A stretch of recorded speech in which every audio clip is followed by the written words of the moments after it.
দেখতে দেখতে অপেক্ষার প্রহর এসে দাঁড়িয়েছে কিন্তু মাত্র 1 মাসে। আর মাত্র 30টা দিন পরেই দুর্গাপুজো। ভাবা যায় কিছুদিন আগেই পুজো মনে হচ্ছে গেল, আবার আরেক বছরের পুজো চলে এলো।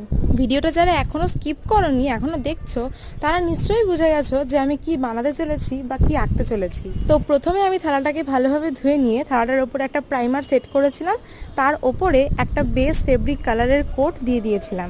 এরপর আমি সেই বেসের ওপরে একটা র্যান্ডম স্কেচ করে নিচ্ছিলাম যাতে রংটা করতে আমার সুবিধা হয়। আঁকতে আঁকতে তোমাদের সাথে একটু গল্প করে নেওয়া যাক।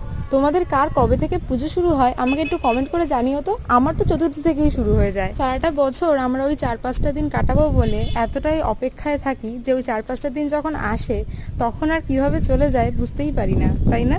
তোমাদের সাথে কথা বলতে বলতে দেখো ভিডিওটাও কিন্তু প্রায় শেষ হয়ে এসেছে। তোমরা একটু অপেক্ষা করে যাও, এটার ফাইনাল লুকটা আমি তোমাদের সাথে পরের পার্টি শেয়ার করে দেবো।